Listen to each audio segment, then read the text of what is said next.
Ladies and gentlemen, this is K Freon, and I just wanted to make another video about like what happens in TextExplorer when you modify things. So like the modding process from start to finish, basically. So I already kind of talked about TPFs. They have files in them. They're the ones you want to overwrite the existing files with. So if we just open up some random file, so this is just a block of data. I know it looks like a picture, but it's not. It's a block of data, and you're basically going to copy that data over to the game. That's basically all that TPFs are good for.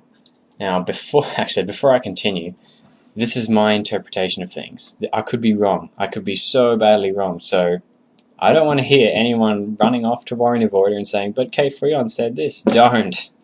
He's more right than me. So if he says something and it conflicts with me, he's right and I'm wrong. Okay?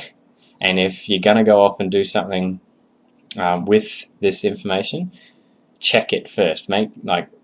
Go actually into the game files and understand stuff for yourself if you want to actually use it, because you know, I'm not privy to how things actually work. It's a running knowledge of things, which seems to be alright, but that doesn't mean that it is. Okay, now, the PCCs, they're kind of the main thing. They're the things that you're going to be editing when you're doing texture modding or any modding, except audio. So this is just, actually what is this? This is that PCC down there, starboard something or other. In it, you've got a section called names. Now, names, as I understand it, are like a contents page. Somewhere in this file, something needs to know about the address X object. So somewhere in this file is going to go where or what is address X and what's its value, or something like that. And that's true for all of these. So all of these are used somewhere in this file. It doesn't say where, it doesn't say how many times, it doesn't say what it wants with them, it just says this is what is needed in this file. If anyone does coding, it's like hash includes. Imports and exports, I'm not entirely sure what these are. I think imports, so this stuff, the imports aren't in the file. It's pulling stuff from elsewhere. I assume it trawls through the names to find a file that has, for example, lens flare in it, and then pulls it in, again like hash includes. Exports, I'm guessing, are what the file has in it. So this particular file, or wherever it's gone, defines these things. So if we were to go here to a texture 2D, this texture 2D down here is in this file. It's defined in this file. It doesn't mean that it only exists in this file, but the export says that it does exist in this file. Yeah, it's in here. The other, okay, so now it needs to know what to, like what properties it has.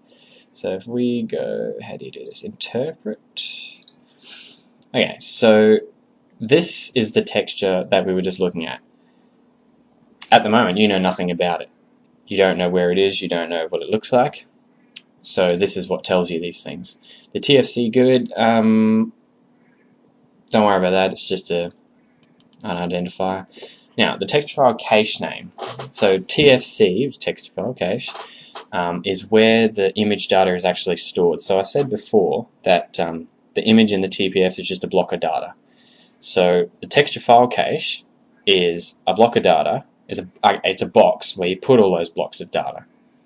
You can't just look through that box blindly and say, oh look, here's a picture, because where do you know in there is a picture? You can't see it, you can't, all you see is ones and zeros. So you need to know where the piece of data starts and where the piece of data ends, or how long it is, to get a picture out of a TFC. So this is where that's defined, I suppose. So your texture file cache name here is telling you that this image from this file is stored in textures.tfc, which is in the cooked PCC directory. Some other properties, we've got size x, y, and original size x, y. I'm not sure, I can't remember what the difference between original and just size x, y is, but that's just the size of the full-size mipmap image. Speaking of mipmaps, there are 9. That's what the thing there means. So that's mip0, that's mip9 and 1, sorry, 8. Anyway, we've got the surface format here. The PF just means pixel format, and this is just a standard DXT1 DDS format. The LOD group, so this, as I understand it, it's like a group it subscribes to. So things that are defined under the texture group APL, somewhere in the code there's something that says that texture APL has a certain set of rules that when it tries to draw those textures, it goes off to that set of rules and looks at how it should draw them. Salt found one called shadow group, shadow LOD group or something, that isn't used anywhere. So when we add new textures or upgrade the textures, it's added to that shadow group LOD group, which allows us to set the maximum draw distance and the maximum LOD and the maximum image size and all this bunch of stuff separately from the rest of the game. So you could force the entire game to run at 4096 texture size. Things don't work because you can't draw small textures that big. Basically, that's actually not true. Okay, so that's pretty much the extent of PCCs we need to go to. And we've done TFCs, so that's basically the background you need to figure out what's going on. So now, there's not much to see anymore, I'm just going to talk for a sec. So what happens when you go through TPF tools to install to the game from the start? So you load, say, one image from a TPF and you go install. It's going to search through the tree that it's already scanned to find a hash. Once it does, it loads all the details of from the tree about where that hash is pointing to. So the hash is pointing to a certain set of properties, like what file, what list of PCCs, where in the PCCs the particular data needs to be, what else, and where in the TFC it's looking at for that particular image. So then it copies that image data from the TPF and sticks it on the end of the TFC, taking note of how long the data is and where the data starts. It then goes back to the PCC, or all the PCCs that this image occurs in, and updates the pointers to the TFC data. So it redirects where it looks for the image, and then it updates all the properties like the image size and the bitmap count and all that kind of thing in the PCC. Then it resaves the PCC and all is well. Then it updates the tox, I suppose. They just keep track of the size of files and things like that. The other one last thing that I wanted to talk about was the tree. How does it generate the tree? TextExplorer generate the tree. Basically, it looks through the exports of every PCC that it finds. So it's going to look through them. So where were we? How do you get out of this? So it's going to look through all these exports. Now what I did up here was go texture 2D. That's basically what TextExplorer does too. It just goes and finds all the texture 2Ds, and there's a couple of other texture classes it looks for, but anyway. And it'll grab these, it'll look at them. It'll ask, do you have any images? Because sometimes the texture doesn't actually have any images. Who knows why? It's just a placeholder or something, I'm not really sure. If it has no images, it'll ignore it because there's no point in telling anyone about it.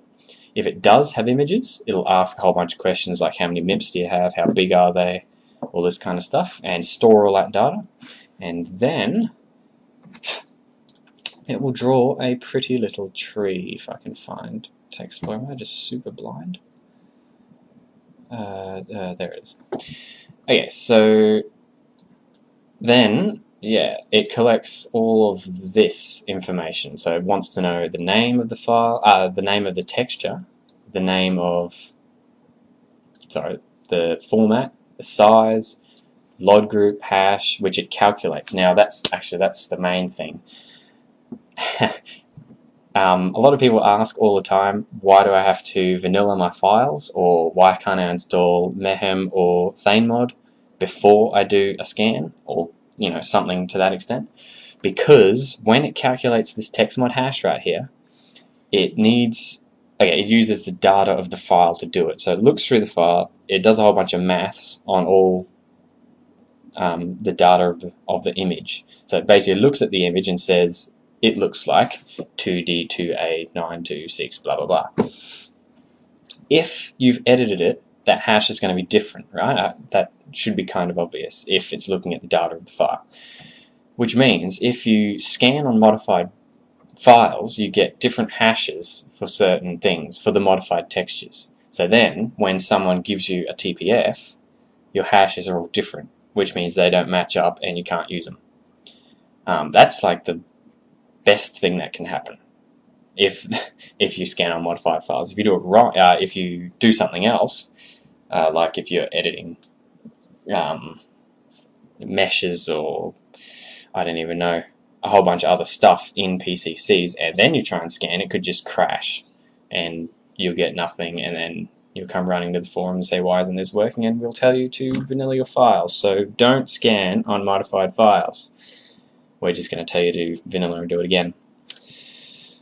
So yeah, basically, when you scan, it collects a whole bunch of data, sticks it in a box, and then this is the box right here. Sometimes there are multiple instances of these textures. BioWare does that, no idea why. Maybe to save data or something, I'm not really sure. If in TPF tools you can't find a texture, you're going to have to go through here and look for it, which is so much fun. That was the old school way of doing things. Alright, that's pretty much the modding process from start to finish. Texture modding, by the way, it's just texture modding. I don't really know much about meshes, so you'll have to find some other video for that.